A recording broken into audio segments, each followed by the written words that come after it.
Graça e paz da parte de Deus, nosso Pai, e da do Senhor Jesus Cristo. Nesse momento, nos voltamos à presença de Deus com o objetivo de refletirmos um pouco sobre a sua palavra. Nos últimos domingos, nós refletimos sobre a questão da regeneração, da justificação e da santificação. Entretanto, cabe a nós uma pergunta: por que precisamos da regeneração? Por que precisamos da justificação? E por que precisamos da santificação? O que aconteceu para que fosse necessário que o ser humano passasse por essa situação? E aí nós vamos contemplar o que nos leva a necessitar ser regenerado, ser justificado e buscar a santidade. A questão é o pecado. E quando nós olhamos a questão do pecado, nós vamos observar lá em Gênesis capítulo 3 que Deus vai tratar com o ser humano a respeito dessa situação, ou seja, a respeito da queda do homem. Quando olhamos o texto, nós vamos contemplar em Gênesis 3 que Deus mostra para nós a questão da queda. A questão da queda, ou seja, o homem desobedece a Deus. E aí nós vamos ter a questão do pecado se fazendo presente entre nós. Quando você lê Gênesis capítulo 3, você vai observar o que acontece com o ser humano e quais são as consequências dessa desobediência. Entretanto, antes de qualquer conotação, cabe a nós fazermos uma colocação a respeito do que é o pecado. Se você tiver, por exemplo, um livro de estudo de teologia sistemática, a exemplo de Gruden, você vai contemplar no capítulo 24 deste livro, que fala sobre o pecado. Aí vem: o que é pecado? Qual a sua origem? Será que herdamos de Adão uma natureza pecaminosa? Será que herdamos de Adão a culpa? Estas são as indagações que é feito por Gruden no capítulo 24 do livro de Teologia Sistemática. E ele vai fazer toda uma descrição, desde a definição do que é pecado, dizendo para nós o seguinte, por exemplo: a história da raça humana que se apresenta nas Escrituras é primordialmente a história do homem num estado de pecado e rebelião contra Deus e do plano redentor de Deus para levar o homem de volta a ele. Portanto, convém agora ponderar a natureza do pecado que separa o homem de Deus. Então, a primeira coisa: o pecado separa o homem de Deus. Diante disso, eles podemos partir da seguinte definição: pecado é deixar de se conformar à lei moral de Deus, seja em ato, seja em atitude, seja em natureza. Então, veja, tem 3 descrições que devem bem ser entendidas por nós. Uma é em questão de ato, outra é em questão de atitude, outra é em questão de natureza. O pecado é aqui definido em relação a Deus e sua lei moral. Inclui não só atos individuais, como roubar, mentir ou cometer homicídio, mas também atitudes contrárias àquilo que Deus exige de nós. Percebemos isso já nos 10 mandamentos, que não só proíbem ações pecaminosas, mas também atitudes errôneas. Não cobiçarás a casa do teu próximo, por exemplo. Não cobiçarás a mulher do teu próximo, nem o seu servo, nem a sua serva, nem o seu boi, nem o seu jumento, nem coisa alguma que pertença ao teu próximo, como está lá em Êxodo capítulo 20, verso 17. Aqui Deus especifica que o desejo de roubar ou cometer adultério é também pecado aos olhos dele. O Sermão do Monte também proíbe atitudes pecaminosas como a ira. Você vê isso em Mateus capítulo 5, verso 22, ou a luxúria, Mateus 5, verso 28. Paulo arrola atitudes como ciúme, raiva e egoísmo, como se encontra lá em Gálatas capítulo 20. Entre as obras da carne, opostas aos desejos do Espírito, como está em Gálatas 5, 22. Portanto, a vida agradável a Deus é aquela que exibe pureza moral, não só em atos, mas também em desejos íntimos. De fato, o maior de todos os mandamentos exige que nosso coração se encha de uma atitude de amor a Deus, como está em Marcos capítulo 12, verso 30, que nos diz: amarás, pois, o Senhor teu Deus de todo o teu coração, de toda a tua alma, de todo o teu entendimento e de toda a tua força. Então, o Senhor espera que aquele que se aproxime dele, se aproxime com o coração quebrantado e contrito, porque dessa forma glorificará o nome do Senhor, exaltará aquele que é digno de honra, de glória e de louvor.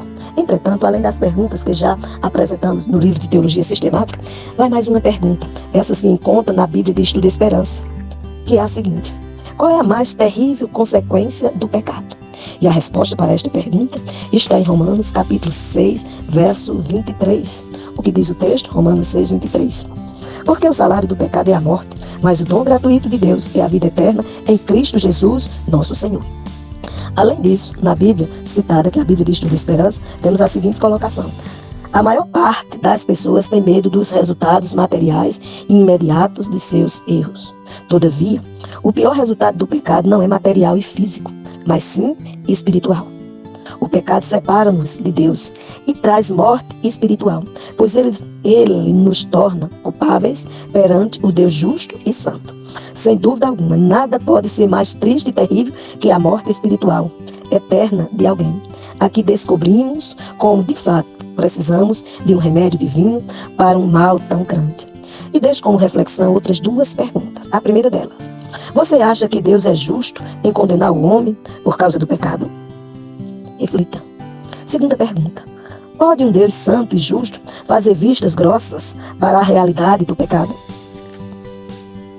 Cabe a você e a mim, a todos nós, responder esta questão. Se a gente quiser aprofundar um pouquinho mais a questão do pecado, por exemplo, no dicionário bíblico de Unger, ele diz o seguinte sobre o pecado.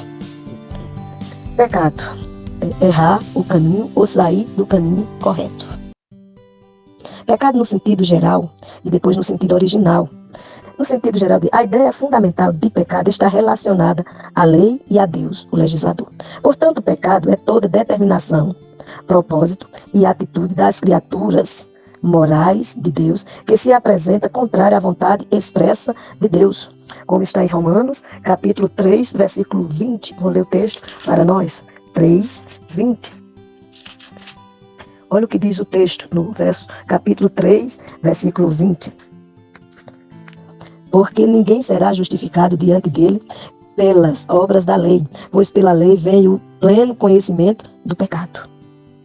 Quando você vai olhando essas questões, que tipo de pessoa pode ser considerado boa aos olhos de Deus? Aí você vai contemplar uma colocação, essa é a pergunta, na Bíblia de Estudo e Esperança. E ele traz para nós Romanos 3, 10 a 18 e depois o verso 23. Do 10 a 18 nós temos o seguinte: como está escrito, não há justo, nenhum sequer. Não há quem entenda, não há quem busque a Deus. Todos se desviaram, juntos se tornaram inúteis. Não há quem faça o bem, nenhum sequer. A garganta deles é um sepulcro aberto, enganam com a língua. Debaixo dos seus lábios há veneno de serpente. A sua boca está cheia de maldição e amargura. Os seus pés se apressam para derramar sangue. Nos seus caminhos há destruição e miséria. E não conheceram o caminho da paz. Não possui nenhum temor de Deus. Então, veja a situação. E no verso 23, que foi um texto já lido, vou só repetir: porque todos pecaram e estão destituídos da glória de Deus. É muito fácil ser bom aos nossos próprios olhos ou aos olhos do próximo. Mas quando avaliamos as pessoas pelos critérios perfeitos de Deus, não há ninguém realmente bom. Todos nós estamos na condição de necessitados da graça de Deus. Esse texto, escrito por Paulo, é um retrato da humanidade, conforme avaliada pela santidade de Deus. Com humildade, precisamos reconhecer a verdade de que, diante de Deus, somos pecadores e não somos melhores do que ninguém. Aí aqui cabe uma reflexão sobre o que eu acabei de ler. Compare-se com a pessoa cujo comportamento você mais admira. Com certeza você está aquém de muitas pessoas. Agora tente comparar-se com os padrões de Deus. O que você tem a dizer? Essa é a questão que você e eu precisamos a cada dia refletir, a cada dia pensarmos. Nós fizemos a pergunta qual é a mais terrível consequência do pecado, mas ainda cabe uma outra pergunta sobre a questão do pecado. Aliás, duas questões. Uma delas é: o que Deus fez para resolver o problema do nosso pecado? Nós vimos no texto lido em Romanos 3 que não há um justo, nenhum sequer. Entretanto, aqui vemos a grande maravilha do Evangelho. As tentativas humanas de resolver o problema do pecado não dão nenhum resultado. Na verdade, não fomos nós que saímos em busca de Deus, mas foi o próprio Deus que resolveu nos amar e em Cristo veio morrer em nosso favor. Deus fez tudo isso por amor e para nos dar a salvação. Quem morreria por um amigo? Poucos o fariam, mas Cristo morreu por nós, sendo nós pecadores. Aleluia. Para a reflexão nossa com relação a essa questão, o que Deus fez para resolver o problema do nosso pecado, guarde na memória: Deus, por amor, sofreu o castigo pelos nossos pecados em nosso lugar. Os homens, porém, têm procurado resolver o problema do pecado das seguintes maneiras, uma delas, pondo a culpa no próprio Deus. Veja, quando a gente lê Gênesis capítulo 3, nós vamos contemplar quando Adão diz a Deus, a mulher que tu me deste. Outra questão que devemos pensar, negando a realidade do pecado. Muitas vezes, nós nos consideramos como seres perfeitos. Eu não fiz isso, eu não fiz aquilo, eu não disse isso, eu não disse aquilo, e vamos sempre trazendo outros para o nosso lugar. Terceiro ponto de reflexão que cabe a você e a mim. Afirmando que a culpa é de outros, ou seja, da sociedade, dos pais, da civilização e etc., nós estamos tão somente dizendo a nós mesmos, se fosse eu, não tinha feito isso. Mas se você já é cristão, por exemplo, depois que você foi alcançado por Cristo, porque Jesus diz, não foste vós que me escolheste, antes eu vos escolhi e vos nomeei, para que vades e deis fruto, e o vosso fruto permaneça. Nós vamos contemplar que às vezes a gente se entristece, a gente murmura, a gente reclama, e etc. Martirizando-se para sentir-se aliviados. Às vezes nós, seres humanos, fazemos essa prática para nos sentir aliviados. Veja o que eu estou passando, veja o que eu estou fazendo. E assim vai se colocando, como se não tivesse culpa e que a culpa fosse do outro. Outra questão é, afirmando que o pecado faz da parte da realidade e é, no fundo, o outro lado da virtude. E por fim, vem a pergunta, relativizando seus próprios pecados. Quem será que está com a razão? Será que a razão está em nós? Ou será que a razão está em Deus? Como nos vemos? Porque existem, seria uma pergunta, por que existem o pecado e o mal no mundo? Romanos 5,12 nos diz o seguinte, portanto, assim como o pecado entrou no mundo por um só homem, e pelo pecado a morte, assim também a morte passou a todos os homens, pois todos pecaram. O apóstolo Paulo nos ensina que o início do pecado e do mal no mundo está na liberdade que o ser humano possui, visto que Deus criou os homens com a capacidade de escolha. Já desde o princípio, o homem tinha a opção de desobedecer a Deus. Quando Adão decidiu desobedecer a Deus, o resultado de sua escolha também atingiu os seus descendentes. A escolha de Adão afetou a todos os homens, e é por essa razão que todos são pecadores. Isso quer dizer que cada ser humano é pecador por natureza. Todos possuem uma natureza pecaminosa que se rebela contra a vontade de Deus. Não é difícil perceber a natureza pecaminosa do ser humano, pois o homem já desde criança é capaz de praticar o mal, mesmo sem tê-lo aprendido. A obra de Cristo em favor do homem veio mudar esse quadro. Dentro desse contexto, deixamos algumas perguntas para que você e eu possamos refletir. Você nunca foi surpreendido por um sentimento mau, maior do que você imaginava possuir? De onde vem isso? Você pode dimensionar o resultado direto e indireto dos erros humanos? Isso explicaria a maior parte do mal no mundo? Do que o mundo precisa? Ação ou reclamação? Qual a melhor maneira de minorar o mal presente no mundo? E são tantas as questões que nos levam a pensar o que se tem falado sobre essa questão. O que se tem feito para mudar esse quadro? E quando você vai atrás de tratar da questão do pecado ou da natureza e da ligação entre o pecado de Adão e a condição moral de seus descendentes, nós vamos contemplar as doutrinas apresentadas sobre esta questão. Aí nós temos a doutrina apresentada por Calvino, que é chamada doutrina calvinista, temos a doutrina arminiana e temos a doutrina pelagiana. Em Calvino você vai encontrar, os calvinistas afirmam que o pecado de Adão foi imputado imediatamente a toda a raça humana, de modo que todos os seres humanos são não apenas depravados, mas também culpados em função da primeira transgressão. A fim de fundamentar esta opinião, argumenta-se que Adão é o cabeça natural e também representativo da raça humana. Sua queda, que está lá em Gênesis capítulo 3, implicou todos os seres humanos em culpa. Já na leitura arminiana, ou a doutrina arminiana, diz o seguinte, o conceito mais amplamente aceito é que o efeito do pecado de Adão sobre o estado moral da humanidade está em concordância com a lei natural da hereditariedade e por força da mesma. Ou seja, a raça humana herdou a propensão ao pecado. Essa propensão, entretanto, não implica culpa, uma vez que o castigo só pode ser justamente aplicado em função do pecado em si, que consiste em transgressão voluntária. Esse conceito é adotado por muitos presbiterianos, congregacionais, episcopais e universalmente pelos metodistas. Já a doutrina pelagiana nos diz o seguinte, a doutrina conhecida como pelagianismo nega qualquer ligação inevitável entre o pecado de Adão e o caráter e as ações de seus descendentes. Ou seja, cada ser humano é, por natureza, tão puro quanto Adão era antes de pecar. A preponderância do pecado se deve à influência do mal, exemplo, e do ambiente. Portanto, é possível aos seres humanos viver tão completamente livre do pecado a ponto de não necessitarem de redenção e nem da graça regeneradora. Essa doutrina é repudiada por todas as igrejas evangélicas. É uma doutrina apresentada, mas não é aceita no meio daqueles que professam ser verdadeiramente cristãos, ou seja, serem verdadeiramente recebidos por Deus através de Cristo Jesus, o Senhor. Em se tratando da questão, cabe uma pergunta para nós. Como é que o pecado nos separa de Deus? E essa pergunta está na Bíblia visual com infográficos. E a colocação é: pecado é mais do que falhar no cumprimento de um conjunto de leis ou de certas obrigações religiosas. Não se trata apenas do que fazemos, mas também de quem somos em relação a Deus. O pecado destrói a ligação da humanidade com Deus de uma maneira que não pode ser reparada pelo pagamento de multas ou cumprimento de penas. Quais são os efeitos do pecado? Mundo caído, humanidade caída, relacionamento quebrado entre Deus e as pessoas, necessidade urgente de arrependimento e salvação. Quando falamos do mundo caído, nós vamos contemplar o seguinte: diz a Bíblia, Deus criou um mundo perfeito, mas por causa do pecado de Adão e Eva, o mundo inteiro sofre desastres, doenças, destruição e morte. Quando você lê Gênesis 1:31, nós vamos contemplar que a palavra diz: viu Deus que tudo era muito bom.